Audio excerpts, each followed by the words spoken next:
Quand il me dit 4 minutes et 7 secondes, improbable. Improbable.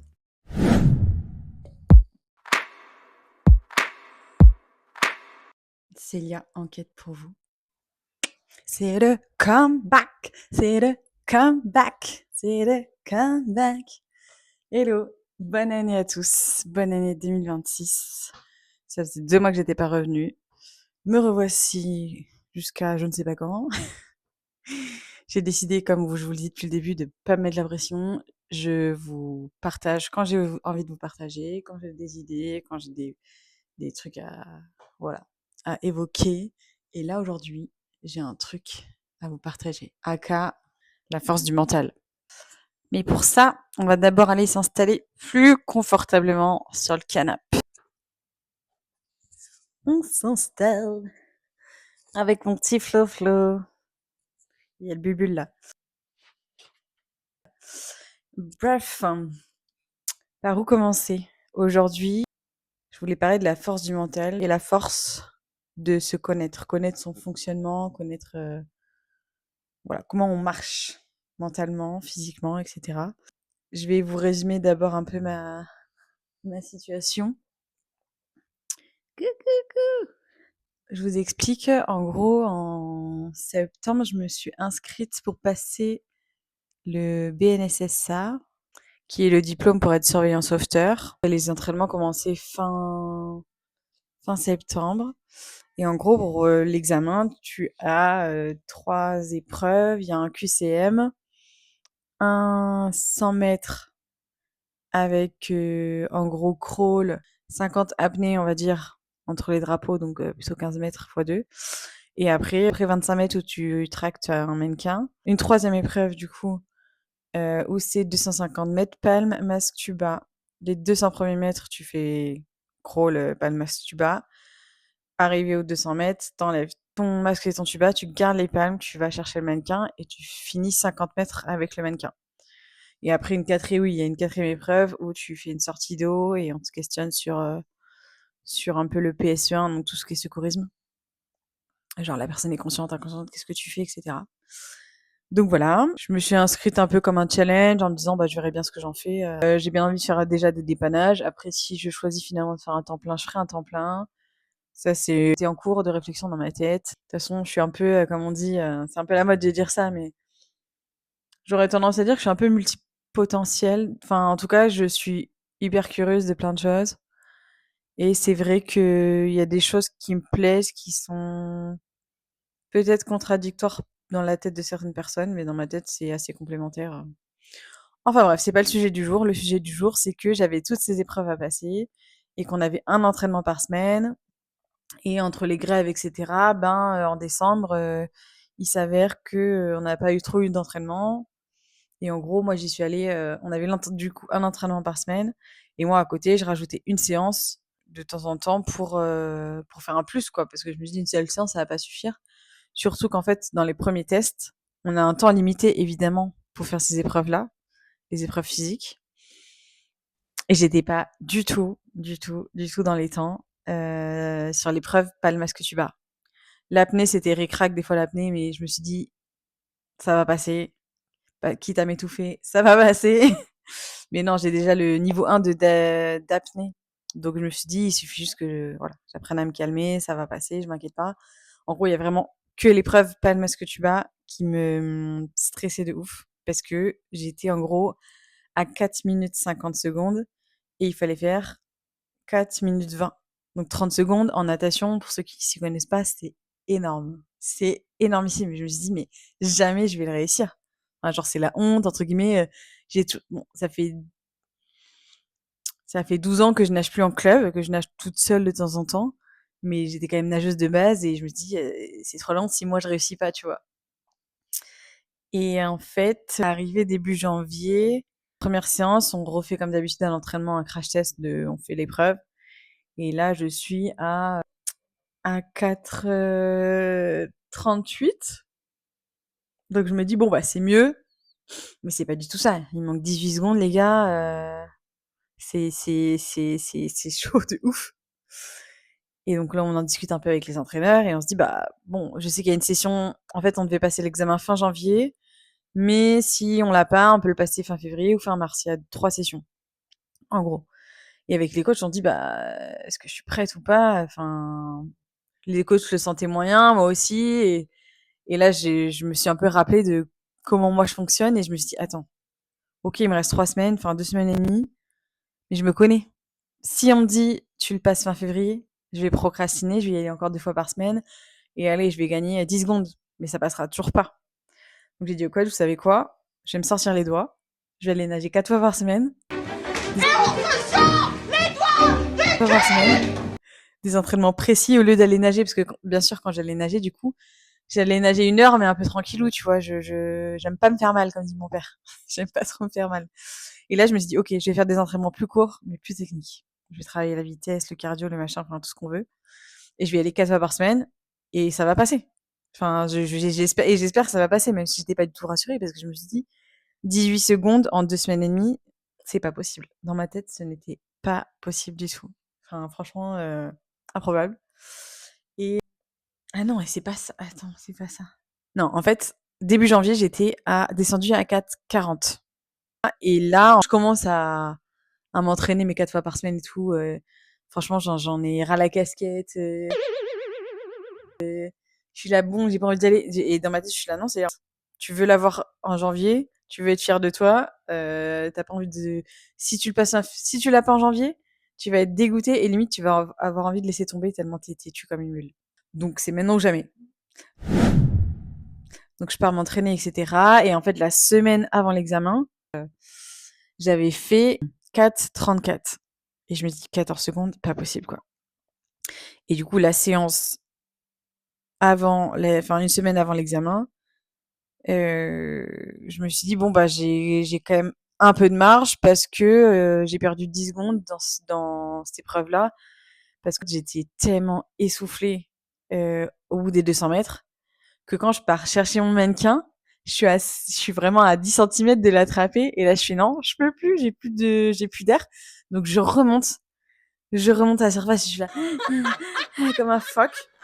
Et là, tout le monde est allez, allez, allez. Et tout, du coup, donc je replonge. Et là, donc tout ce truc-là de descendre, remonter, reprendre son souffle et le chercher, j'ai perdu 10 secondes. Donc la coach, elle me dit, bah, en soi, ça peut passer. Si t'as ton souffle et que tu vas le chercher direct et qu'après tu traces un peu pour gagner les 4 autres secondes, ça passe. Et moi, dans la tête, j'étais là, mais ça peut passer. C'est chaud, mais ça peut passer. Donc pareil, je continue mes entraînements jusqu'au bout et tout. Et je sais qu'en fait, ce que j'ai travaillé aussi, d'où la force du mental, au-delà de la décision de me dire, Célia, tu te connais, tu vas procrastiner si tu te reportes la date d'examen, donc tu vas 4 fois par semaine et tu n'as pas le choix.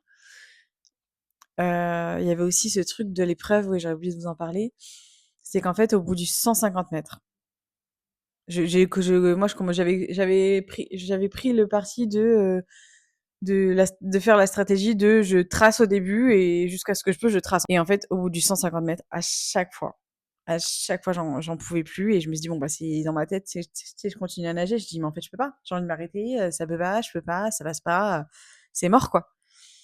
Et une semaine avant l'examen, je me dis, ok, il faut aussi que je bosse le mental parce que je sais que là, je me suis fait un schéma mental. Mon cerveau, il est prêt, du coup, il est préparé, il est préprogrammé pour qu'à 150 mètres, je douille, j'ai peur et que je me dise que ça passe pas et que machin, etc. Et je me dis, il faut que je fasse sauter ce palier, ce truc mental de me dire, oui, à 150 mètres, ça va pas le faire. Si, c'est là. En fait, ça va le faire. C'est bon. Ton corps, il est capable, tu l'as entraîné. Mentalement, là, on va lâcher prise, on va s'entraîner. Donc, c'est parti pour des petites méditations et aussi je me suis fait aussi des visualisations comme dans certains documentaires, ils expliquent là, certains nageurs ou même autres sportifs professionnels qui disent des fois ils font un peu de mi-hypnose, mi-visualisation sur la course qu'ils ont à faire, sur l'examen qu'ils ont à faire. C'est-à-dire qu'ils se visualisent à telle étape, à 50 mètres, à 100 mètres, à 200 mètres, la victoire, tant physiquement que les émotions qu'ils ressentent, etc. Et vraiment, je me suis regardé des vidéos comme ça et je me suis entraînée. Je me suis visualisé l'épreuve, l'étape des 150 mètres, je me suis dit, c'est un moment difficile, mais ça le fait. On visualise que ça passe. Et aussi le truc de psychologiquement et physiquement, je me suis entraînée à ça, à me dire dès que ça pique, Célia, dès que ça ne va pas, t'accélères. C'est comme quand tu fais, un peu de la course et que enfin moi personnellement je trouve, tu sais quand tu en peux plus, tu t'accélères pas pendant 10 ans mais tu fais un petit sprint pendant quoi 5 mètres et beh, mine de rien, je sais pas pourquoi ça redescend, les muscles ils vont bien et tout va bien quoi. Et arrivé le jour J, je me suis dit: «OK, full concentration, je ne parle pas aux potes». Genre je suis dans ma bulle, je suis vraiment concentrée dans mon truc, tu sais genre la coach elle me regarde, elle me dit: «Ça va et tout?» Je dis: «Oui, oui, ça va». Tu sais, je suis vraiment dans mon truc et arrivé à cette épreuve-là, je dis: «Bon, c'est parti, c'est maintenant, on est prêt». Tu sais, j'essaie de me répéter pareil. Je me suis créé des mantras en me disant: «Ton corps, il est prêt, ta tête, elle est prête, ça va le faire». Et aussi, j'ai remarqué que j'avais besoin d'un mantra, pour quand je suis dans l'eau. Parce que quand je suis dans l'eau, à chaque fois que j'en peux plus, tu sais, ma tête, en fait, tu mine de rien, tu vas vite, mais tu as le temps de réfléchir quand tu nages. Et du coup, à chaque fois, j'étais là: «Mais j'en peux plus, j'ai envie de m'arrêter». Mais à la fois, tu en dis: «Non, Célia», tu as envie de t'encourager. Et je me suis dit: «Bah, je vais me faire un mantra de 3 mots pour pas me laisser l'espace pour réfléchir et pour me booster». Et du coup, je me suis dit: «OK, mon mantra, ça sera tire, glisse et respire». Parce que au lieu de tracer comme un porc, bah, si je fais des plus grands mouvements aussi, ça va m'aider. Et respire, c'est vraiment le mot-clé pour me déstresser aux 150 mètres. Et c'est parti pour l'épreuve. Et là, je plonge et je vois qu'on partait à 3. Et je vois que j'arrive à suivre. Il y a un gars à côté de moi qui, à chaque entraînement, lui, ça passait limite, mais je sais que ça passait. Et je vois que j'arrive à le suivre. Et je dis: ça, c'est bon signe, je le suis. Je le suis de ouf. Et bizarrement, à cette épreuve-là, enfin, je n'ai pas souvenir de avoir réfléchi à mon souffle, avoir été même fatiguée si, mais ce truc d'essoufflement et tout, mon mantra a tellement bien marché, mes entraînements psychologiques, enfin, mentaux et physiques ont tellement bien marché que l'épreuve, elle est passée entre guillemets, j'allais dire crème, oui et non, mais au moins les 200 mètres, les 200 premiers mètres sans le mannequin, je m'en rappelle même pas d'avoir souffert. Et c'est au moment de prendre le mannequin, par contre, là, je le prends et là, je me dis: «OK, là, tu traces, tu te donnes des jambes, des jambes, des jambes». Et je vois que les coachs et tout et les camarades, ils m'encouragent à fond à côté. Je me dis: «Bon, bah, s'ils continuent à m'encourager, c'est que ça peut passer potentiellement». Donc je rajoute une couche et tout, je trace, trace, trace, trace. Et là, je m'arrête et là, j'entends le coach qui dit: 4 minutes et 7 secondes. Je fais: «Quoi? Pardon? Genre what?» Genre là, je me mets en mode: «Mais c'est pas possible quoi, je réalise même pas». Je réalise même pas. Tout ce que je fais, c'est que je m'accroche au bord de la piscine, j'essaie de sortir. Et là, je me rends compte que je ne sens plus mes jambes. Je ne sens plus mes jambes. Je suis tellement heureuse. Mais je me rends compte que physiquement, j'ai quand même bien donné parce que vraiment, je n'ai jamais eu cette sensation-là. Mes cuisses, je ne les sentais plus. J'avais très, très, très, très, très mal. Du coup, le coach, il m'aide à me lever et tout. Je m'allonge un peu sur le côté, je bois de l'eau et en attendant, du coup, la quatrième épreuve. Mais c'était incroyable. Là, pour moi, j'étais sereine en plus parce que l'apnée, je venais de la passer, c'était bon. La sortie d'eau d'une vraie personne, du coup, là, c'est pas une mannequin, on devait sortir l'eau. Je sais que ça irait aussi. Le QCM, c'était après aussi, mais je savais que ça irait. Euh, donc là, j'étais là dans ma tête. Putain, je l'ai fait. Je l'ai fait. Je l'ai eu. J'ai envie de chialer. Eu. Et en fait, tout là dans ma tête, c'était vraiment comme une rétrospective de ma vie en me disant, finalement, Célia, tu vas avoir 33 ans. T'as pris 10-12 kilos depuis 2020. Tu fais plus trop de sport depuis tes 20 ans, c'est une fois par-ci, une fois par-là. Surtout depuis 2020, d'où la prise de poids aussi. Enfin, franchement, entre 2020 et 2022, je faisais plus trop de sport. Et c'est il y a 2 ans que j'ai repris un peu la piscine toute seule, mais genre une fois par semaine, quoi. Une fois, allez, 2 fois par semaine quand c'est la fête. Et j'ai repris la salle de sport là seulement en août 2025. Et je me suis dit, et aussi tout ce que j'avais bossé mentalement, je me suis dit, mais en fait, je suis encore hyper capable, déjà physiquement, mais mentalement, je me suis dit, punaise, j'avais oublié comme j'étais courageuse, persévérante, et que quand je veux un truc, bah, je suis trop une guerrière, quoi. Ça paraît un peu en France, et c'est pas trop bien vu de se la péter. Mais là, pour le coup, genre, à ce moment-là, j'étais tellement fière. Je me dis, waouh, le chemin que tu as parcouru et en plus la progression que j'ai eue en un mois, Genre de me dire, en décembre, je faisais 4 minutes 50 et là, le coach, il m'annonce 4 minutes 7.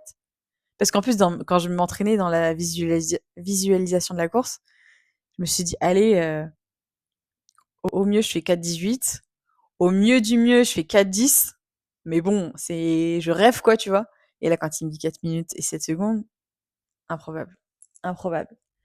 Et, et voilà. Donc, j'étais trop, trop fière. Et donc, tout ça pour vous partager vraiment la force du mental et l'importance de se connaître. Tu vois, le fait que je me dise, OK, je me connais. Si je m'allonge la date de deadline, je vais procrastiner, je vais jamais y arriver.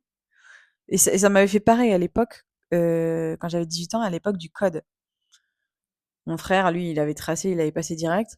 Moi, j'étais là pendant des mois. Ouais, je vais à l'auto-école. Je prends des cours par-ci, par-là. À un moment donné, j'ai dit pareil. Bon, allez, on y va tous les jours. Et en 2 semaines, je l'ai passé, je l'ai eu, tu vois. Mais donc, apprendre à se connaître, premièrement. Son fonctionnement et tout, c'est important. Savoir pourquoi on fait, pourquoi on fait certaines choses. Là, ce diplôme-là, je l'ai fait pour me challenger en me disant ça me servira toujours et puis ça me donne des projets dans la vie. Enfin voilà, c'est en cours. On va dire que c'est en cours. Je vais pas vous dévoiler mes projets maintenant, mais c'est en cours de réflexion en tout cas. Il y a plusieurs choses qui sont en cours de réflexion. Mais je savais que j'avais envie d'être fière de moi et de le passer et de me dire ça peut être cool quand même. J'ai toujours été nageuse, de me dire que je peux être surveillant sauveteur. Quelque part, j'étais contente. Je me dis c'est la classe. Et puis c'était un challenge, tu vois, à plus de 30 ans, je me dis c'est cool. Alors certes, tu vois, c'est pas vieux, mais pour la condition physique que j'avais, le mental que j'avais, où je sortais d'une période là où j'étais pas très bien cet été jusqu'à septembre-octobre. Voilà. Et après, la force du mental, vraiment, de ce travail de visualisation, d'auto-hypnose, de méditation. Euh, Vraiment, je pense que après, c'est peut-être pas facile à faire tout seul. Là, par exemple, je discutais avec un ami il y a 2 jours. Je me mettais un peu en mode coach. Et c'est ça qui est cool quand on se fait accompagner aussi. Parce que quand on est tout seul, des fois, c'est pas évident certains objectifs. Même on a beau être motivé, si on n'a pas quelqu'un derrière pour nous fouetter. Moi, c'est mon cas, souvent, les 3 quarts du temps. Si j'ai pas quelqu'un derrière pour me fouetter pour mes objectifs, je vais pas y aller. Donc là, c'est pour ça que là, j'étais d'autant plus fière. Il y a personne qui allait nager, enfin, qui me poussait à aller nager 4 fois par semaine. C'est moi qui ai pris la décision et voilà. Mais bref, et du coup, je discutais avec mon ami qui a des objectifs de vie, etc. Alors c'est hors sport. Euh, et je l'ai interrogé sur le pourquoi du comment il veut ça, où est-ce qu'il en est, c'est quoi la limite enfin, en fait, l'intérêt de savoir pourquoi tu veux atteindre ça, c'est vraiment important parce qu'en fait, j'ai creusé avec lui son sujet, et en fait, plus je creusais, plus en fait, son objectif, il était pas si clair que ça. Il y avait une fois qu'il atteindrait l'objectif, il me disait, ben en fait non, il est encore insatisfait. Donc il y a un autre problème ailleurs, il y a un autre truc à creuser. Enfin voilà.